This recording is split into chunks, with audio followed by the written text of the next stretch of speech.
Well, we're out here in Strathmore, and as I said yesterday, it was chilly today too. We just got the roof put on. The guys worked, they finished up yesterday. So you can see that we got shingles up, which is great. Come on over here and I'll show you the front step. So we have a precast step here, and as you can see, it's not there. It's just a pile of snow. We have a wing wall that you can hardly see. It sits right here, and that returns back into the house. So when the precast step goes on, it all sits on there, and then they bolt it into the wall. There will be a pillar here that holds up that part of the roof. So that's coming. And we're missing our transom window. It's on its way as well. So let's go inside and I'll show you some of the stuff that's been done. Okay, so we're inside the house, and I wanted to show you this. This is the fireplace location. So as you can see, it's insulated and vapor barriered. It will be drywalled as well before the fireplace goes in. And the reason for that is, of course, you can't get at it afterwards. So we have that all done.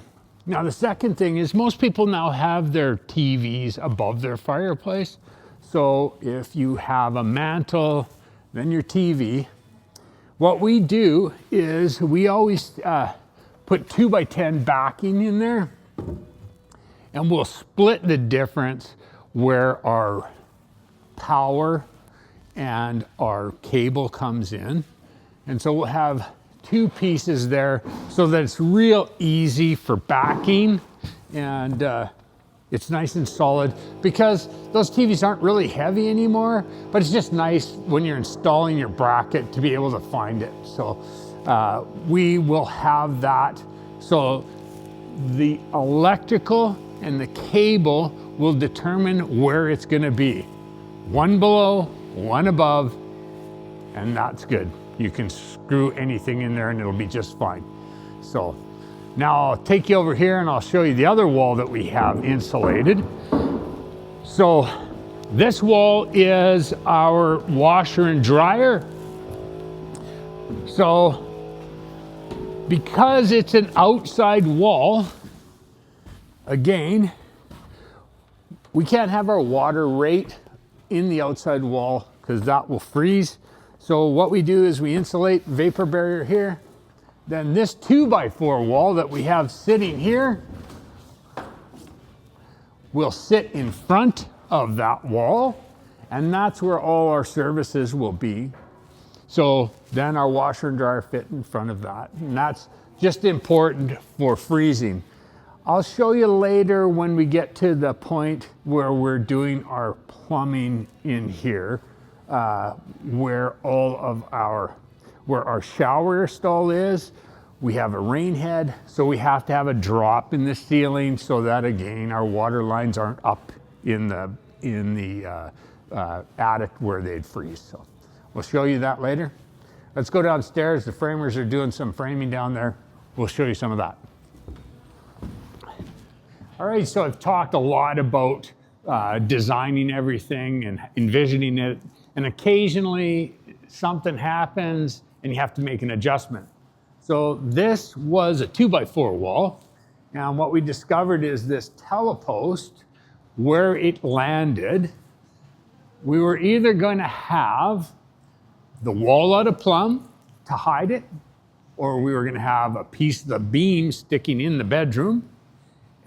So what we decided to do was take out the 2x4 wall and replace it with a 2x6 wall. And that allowed us to hide this so we didn't have a kind of like a little false jut out here, which of course would look silly.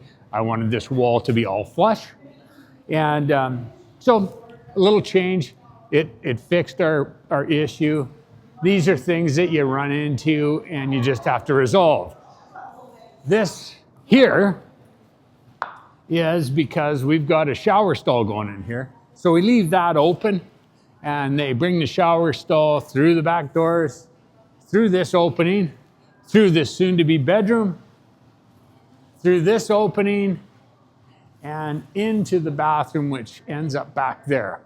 So we've got heat down here. We're curing our floor, and so it's actually quite warm. You can't even see my breath, and it's cold outside. So anyways, and the framers are just taking a break right now. So that's what's going on. More stuff happening. Our rough-ins are going to start late next week. So,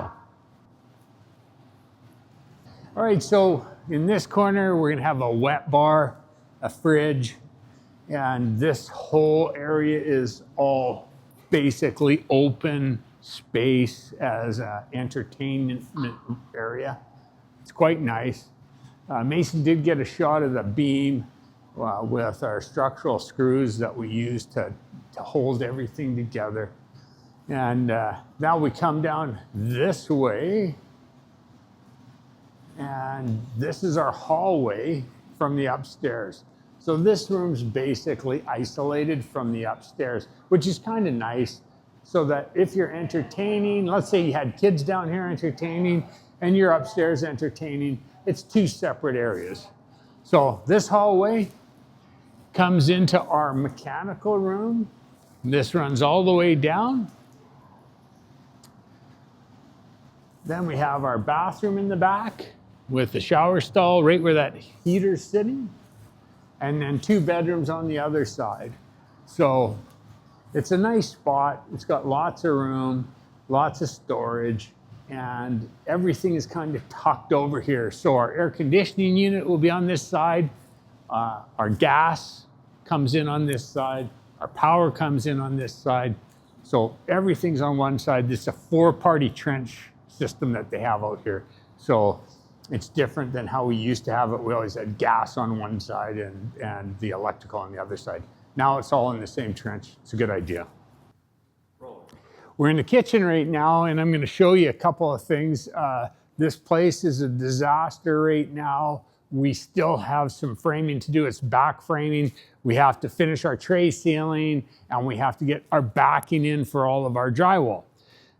But the other day, I have our cabinet company, they come out and they mark on the floor where all the cabinets go. And you can see this little mark here is showing an electric outlet.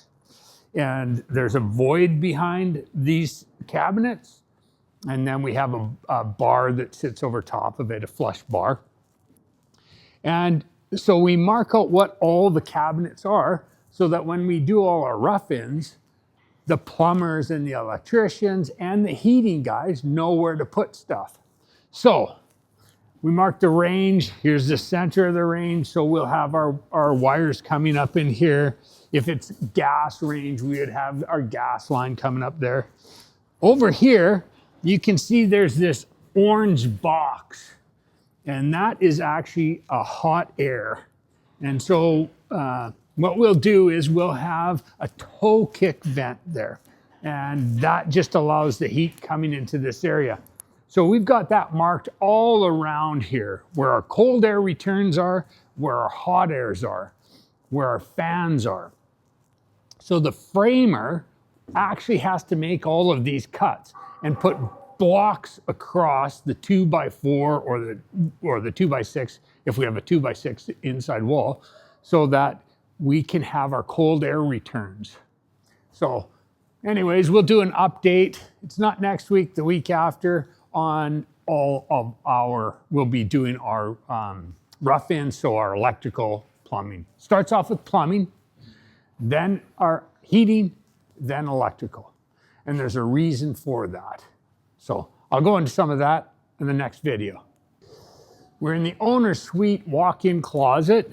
So on the floor, we've also marked out what we're putting in here. So we have double hanging, we have drawers, we've got shoes, we've got all that laid out. Again, that's to help out the guys that are coming for the rough-ins. I've mentioned backing at a few things, and I'm going to show you something right over here. So we always have backing all around for like our towel bars. If we have a like a hand towel, we've put backing in for our plumbers to help out sometimes too. And lots of times guys have to cut stuff out, which they do to perform whatever they're doing. And anyways, they'll use their own stuff too if they need it, if they have to add something. So this is just a little powder room. So it's a nice area, linen closet. And as I said, on the other side, a lot of guys don't have this as a standard, but for most of our homes, it's standard to have a complete closet that looks great, as you're going to see in a couple of months. Thanks.